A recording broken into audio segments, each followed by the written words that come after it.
Hello students, कैसे हैं। इस कोरोना काल में लॉकडाउन के समय अंतर्गत आप लोग अपने स्वास्थ्य का विशेष ध्यान रखें, स्वस्थ रहें, स्वस्थ रहें और साथ ही साथ अपने पढ़ाई का विशेष ध्यान रखें। कि कोरोना काल में इस वर्ष शिक्षा के क्षेत्र पर बड़ा ही प्रहार किया गया है और बड़ा ही विद्यार्थियों को नुकसान हुआ है कि वे सामने बैठकर अध्यापक से टॉक टू टॉक अपने प्रश्नों का उत्तर नहीं जान पा रहे हैं। किंतु ये व्यवस्था हमारे विद्यालय की ओर से बहुत अच्छी प्रकार से की गई है कि आपको ऑनलाइन क्लासेज में भरपूर सहायता की जा रही है और अच्छे से अच्छा तरीके से आपको पढ़ाया जा रहा है। मेरा आपसे यही आग्रह है कि आप नियमित रूप से क्लासेस देखते रहें और नियमित रूप से प्रैक्टिस करते रहें। होमवर्क करना बहुत ही जरूरी है, क्यों कि practice make a man perfect. अभ्यास नहीं करेंगे तो आप लिख नहीं पाएंगे।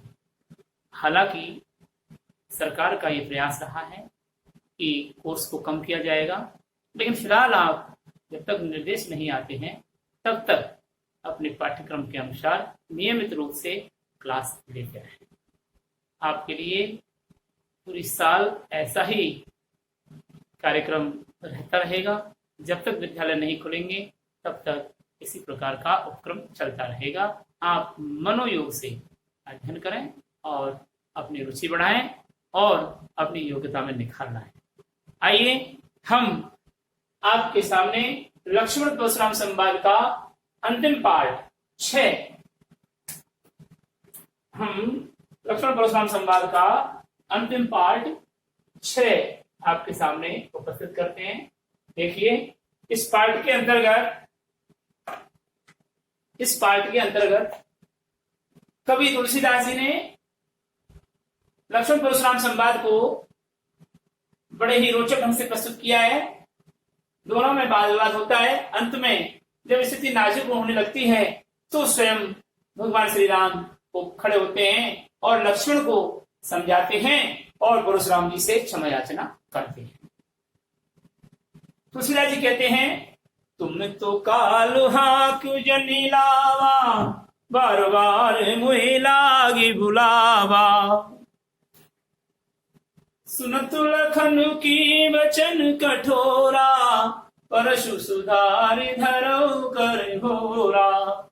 अब जनी दी दोष मुए लोगु, कटिवादी बालक वध जोगु।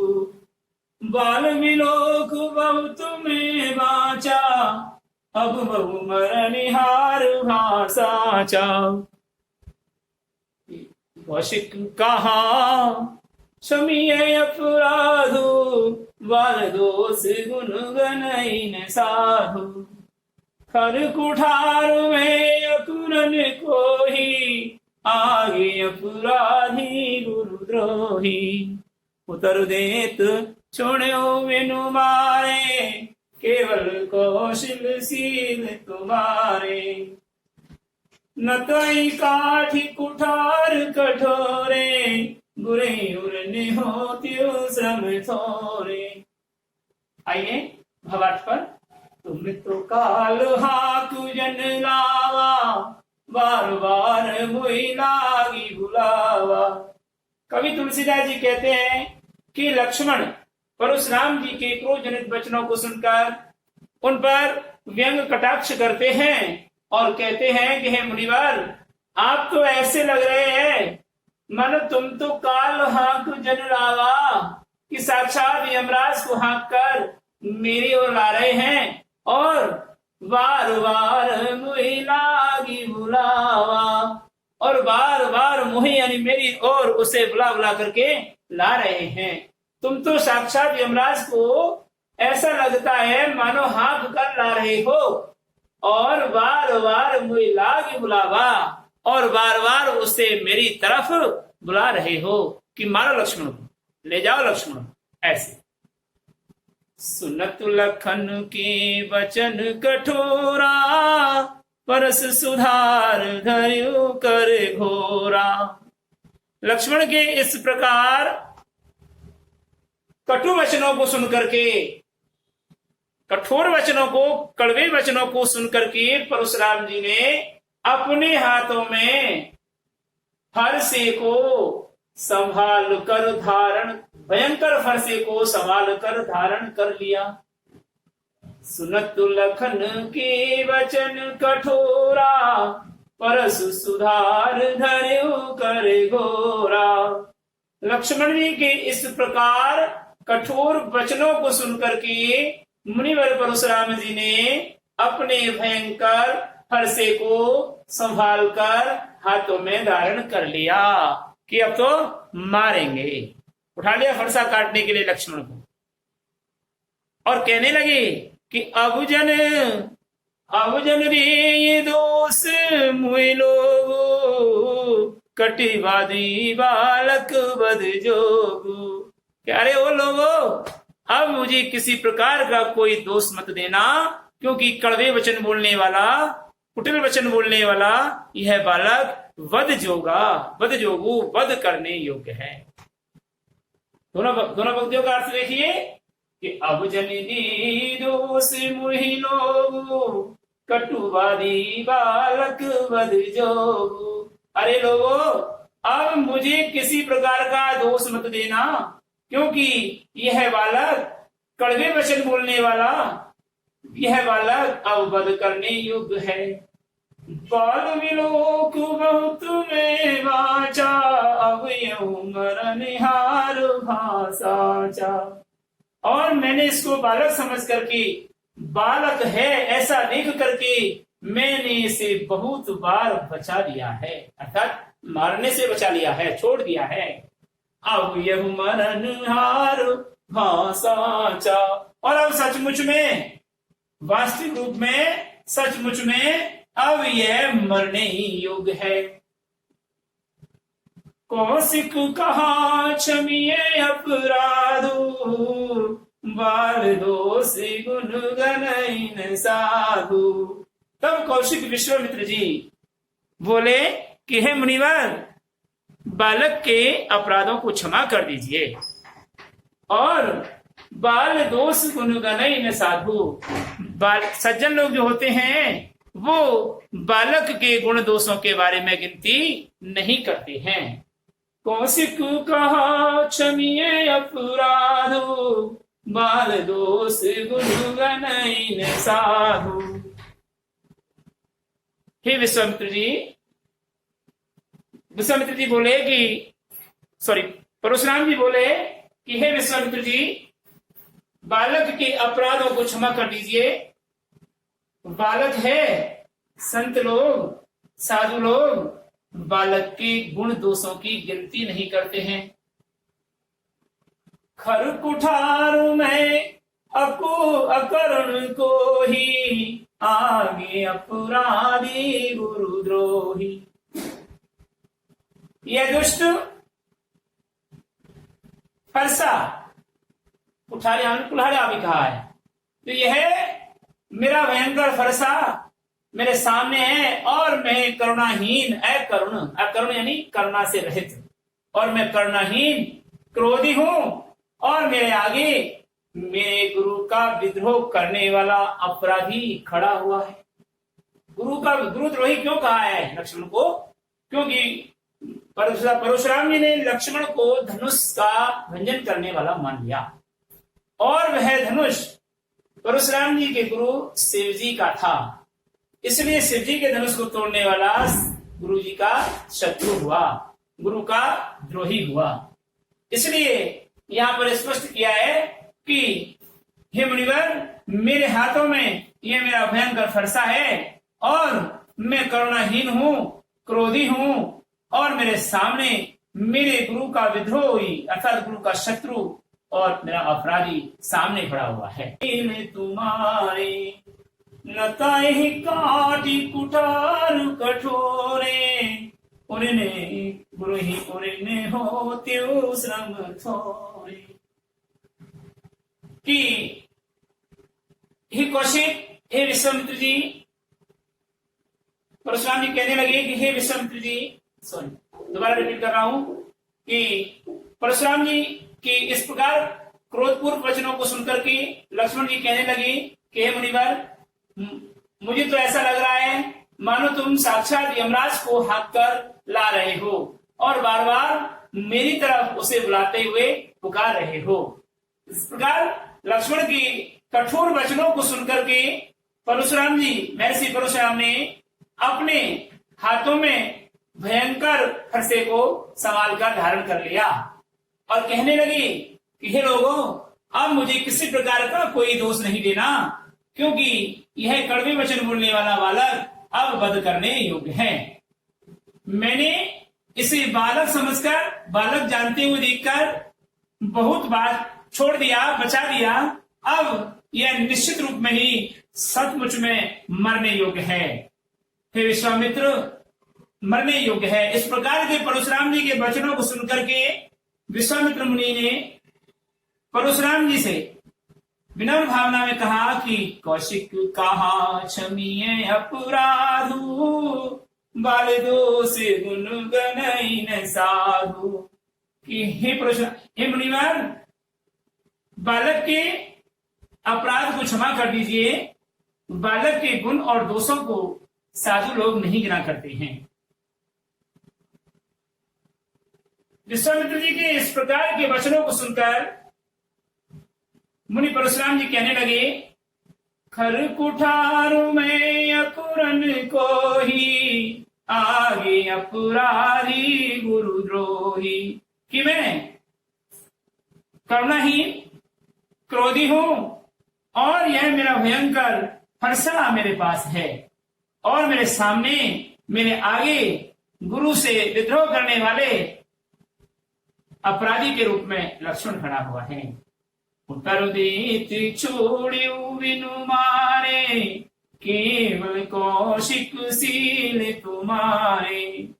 और हे विश्वामित्र जी, ये बार बार उत्तर देने के उपरांत भी मैंने इसे केवल मात्र तुम्हारे चरित्र पर आधारित होने के कारण, केवल मात्र तुम्हारे स्वाभाविक गुणों के कारण इसको मैंने नहीं मारा है।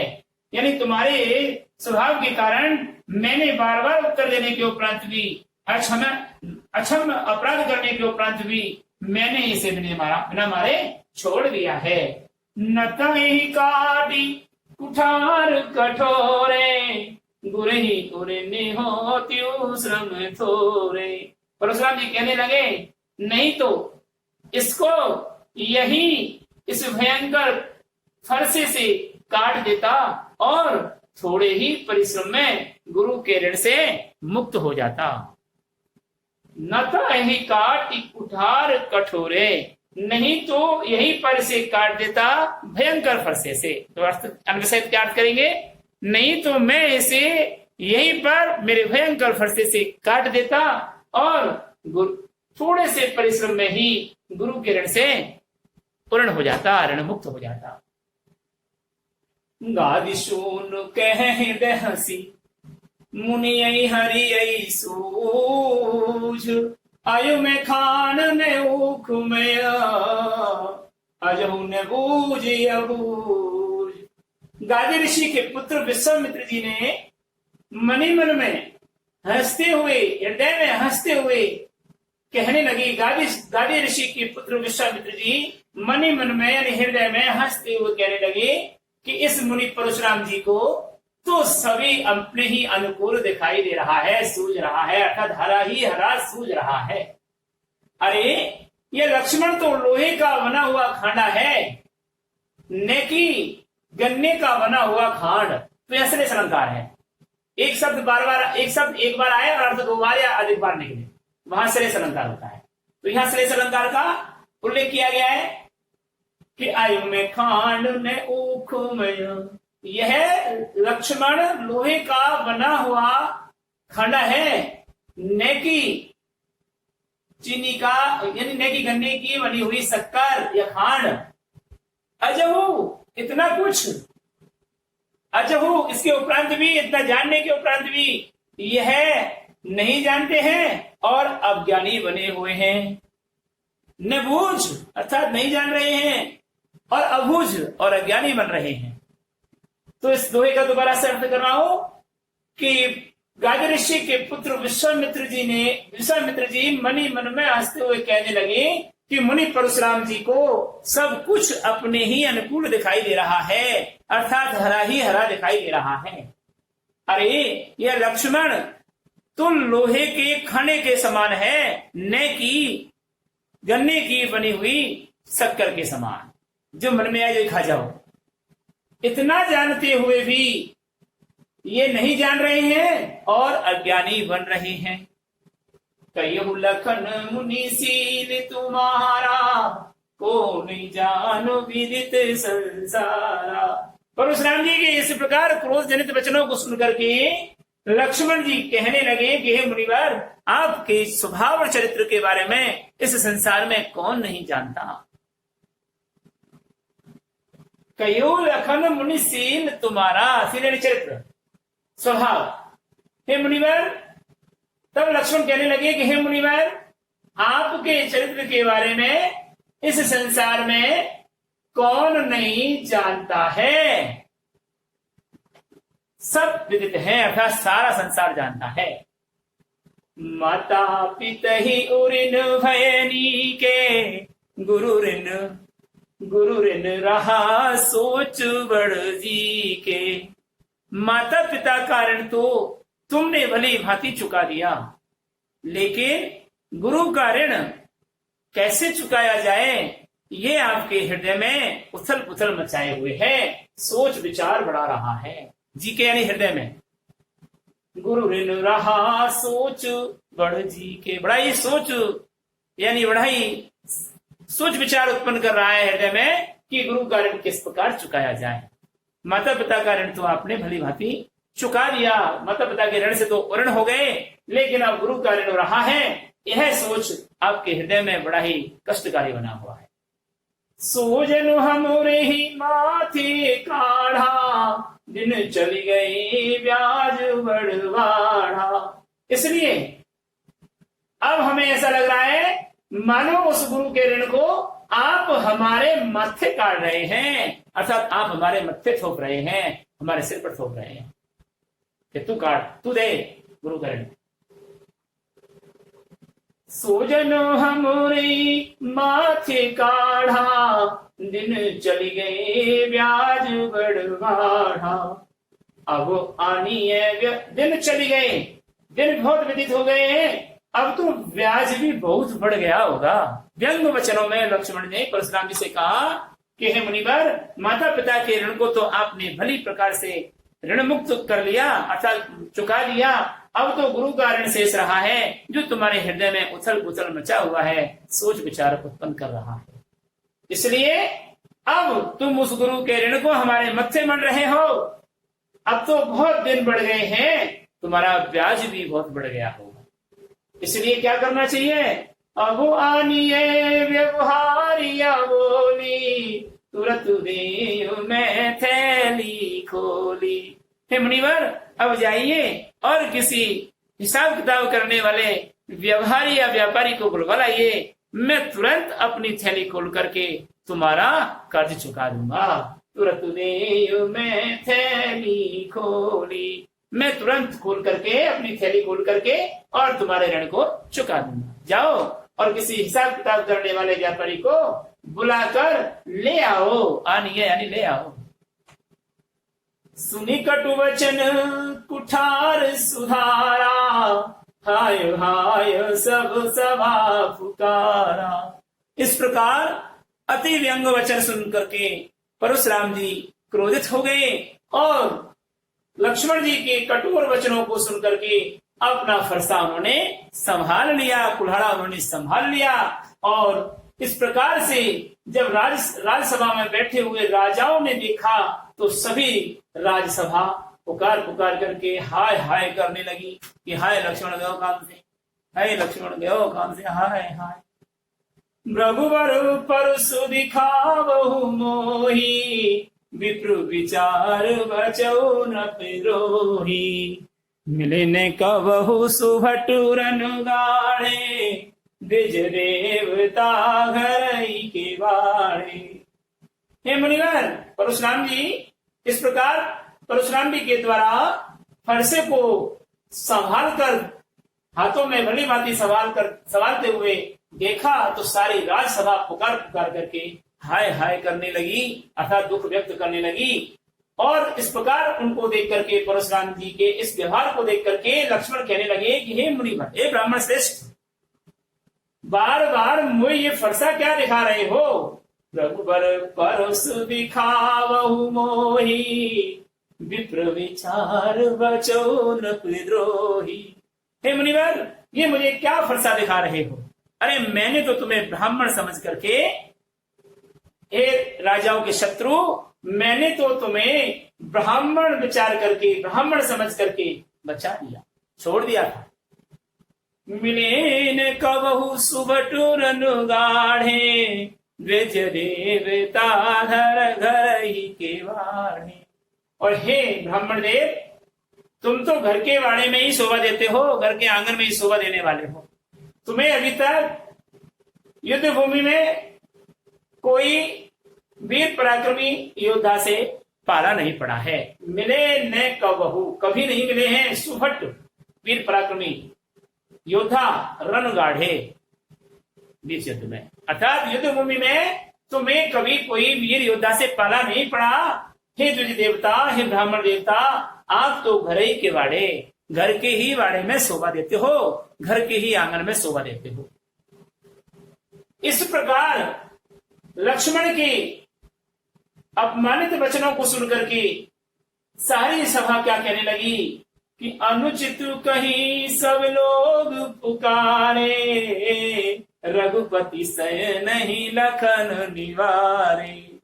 तब इस प्रकार लक्ष्मण की कटु अपमानित वचनों को सुनकर के सारी राजसभा के राजा महाराजा कहने लगे कि नहीं, लक्ष्मण ये अनुचित है, ये गलत कह रहा है, परशुराम जी के लिए ऐसे शब्दों का प्रयोग तुम्हें नहीं करना चाहिए। इस प्रकार से स्थिति को विगड़ते हुए देखकर अब श्री राम जी अपने स्थान से खड़े हुए और लक्ष्मण को क्या किया? सैनही लखन निवारे। सैनही इशारों में, आंखों के इशारों में लक्ष्मण को हटा दिया कि तू हट यहां से, मैं आता हूं, अरे जा, मैं आ रहा हूं। लखन उतर आहुति सरिसा, लखन उतर आहुति सरिसा, रघुवर कोप कृशानु, बढ़त देख जल सम वचन, बोले रघुकुल भान। रूपक अलंकार का अद्भुत उदाहरण दिया है जिसमें कि लक्ष्मण के उत्तर को आहुति के समान, यहां पर उपमालंकार रूप में उपमालंकार का अद्भुत उदाहरण है। लखन उतर आहुति सरिस। उपमालंकार में मैंने आपको एक दिन बताया था कि सै समान सरिस सम सैदृश, इस प्रकार के भाव या वाचक शब्द वाक्य में आते हैं, काव्य में प्रयुक्त किए जाते हैं, वहां अलंकार के रूप में उपमा अलंकार का प्रयोग होता है। तो यहां पर उपमा अलंकार का प्रयोग है समान, सरिस यानी समान, सम यानी समान। लखन उतर आहुति सरिस, रघुवर कोप कृशानु, बढ़त देख जल सम वचन, बोले रघुकुल भान। लक्ष्मण जी के उत्तर आहुति के समान और भृगुवर परशुराम जी का क्रोध अग्नि के समान। जब हवन करते हैं ना तो आहुति देते हैं आग में, तो आग है परशुराम और लक्ष्मण जो कोई बोलता है उससे आग ज्यादा बढ़ जाती है। तो ऐसे में क्या किया कि लक्ष्मण के उत्तर को आहुति के समान और भृगुवर परशुराम जी के क्रोध को आग के समान बढ़ता हुआ देखकर जल सम वचन, बोले रघुकुल भान। जल के समान ठंडक प्रदान करने वाले वचनों को श्री राम जी बोलने लगे और कहने लगे। तो पूरे पद का यहां से यहां तक अब एक बार पुनः अर्थ देख लीजिए कि हो गया ना कि गादिषु। विश्वामित्र जी मनी मन में हंसते हुए कहने लगे कि इस मुनि परशुराम जी को सब कुछ हरा ही हरा सूझ रहा है। अरे ये लक्ष्मण तो लोहे का बना हुआ खाने के समान कठोर है कि गन्ने की बनी हुई चीनी के समान। इतना जानते हुए भी यह मुनिवर, फिर भी यह मुनिवर इतना जानते हुए भी यह मुनिवर अज्ञानी बने हुए हैं। लक्ष्मण जी ने परशुराम जी के क्रोध के वचनों को सुनकर के कहा कि हे मुनिवर, आपके चरित्र के बारे में कौन नहीं जानता है, संसार में कौन नहीं जानता, अर्थात सारा संसार जानता है कि माता पिता के ऋण से तो आप भली भांति पूर्ण हो गए हो, अब तो तुम्हारे ऊपर गुरु का ऋण बढ़ रहा है। ऐसा सोच विचार करते हुए आपको कष्ट हो रहा है, इसलिए आप गुरु के ऋण को हमारे माथे करना चाहते हो, माथे बढ़ना चाहते हो। अब तो दिन भी बहुत बढ़ गए हैं, ब्याज भी बहुत बढ़ गया होगा। हे गुरुवर, हे मुनिवर, अब जाइए और किसी हिसाब किताब करने वाले व्यापारी को बुला कर ले आइए, मैं तुरंत आपका कर्जा चुका दूंगा और अपनी थैली खोल करके दे दूंगा। इस प्रकार लक्ष्मण के कड़वे वचनों को सुनकर के परशुराम जी ने अपने हाथों में फरसा संभाल लिया और फरसे को संभालते हुए देख करके राजसभा सभी पुकार पुकार करके कहने लगी कि हाय लक्ष्मण, हाय लक्ष्मण। लक्ष्मण ने इस प्रकार की स्थिति को देखा तो क्रोध जनित वचनों में परशुराम जी से कहने लगा कि हे मुनिवर, हे ब्राह्मण श्रेष्ठ, क्या मुझे ये बार बार फरसा दिखा रहे हो? अरे मैंने तो तुम्हें ब्राह्मण समझ करके अभी तक छोड़ रखा है। अरे और राजाओं के शत्रु, मैंने तो तुम्हें ब्राह्मण समझ करके अभी छोड़ दिया था। तुम्हें युद्ध भूमि में कभी पराक्रमी वीर योद्धाओं से पाला नहीं पड़ा। हे ब्राह्मण देवता, तुम तो घर के ही बाड़े में शोभा देने वाले हो। इस प्रकार के वचनों को सुनकर के सारी राजसभा पुकार करके कहने लगी कि अनुचित है, इस प्रकार के लक्ष्मण के शब्द अनुचित हैं। तब स्थिति को बिगड़ते हुए देखकर रघुपति श्री राम ने अपने इशारों से, आंखों के इशारों से लक्ष्मण को दूर हटा दिया और लक्ष्मण जी के उत्तर को आहुति के समान और रघुवर परशुराम जी के क्रोध को अग्नि के समान बढ़ता हुआ देखकर जल के समान शीतलता प्रदान करने वाले वचनों को बोलते हुए रघुकुल के सूर्य श्री राम जी कहने लगे। इस प्रकार ये इसका भावार्थ है। आपको गृह कार्य में यही भावार्थ करना है, तो आज का गृह कार्य देख लीजिए और वह है उक्त काव्यांश को क्वेश्चन नंबर 1, उक्त काव्यांश का सप्रसंग भावार्थ व्याख्या कीजिए।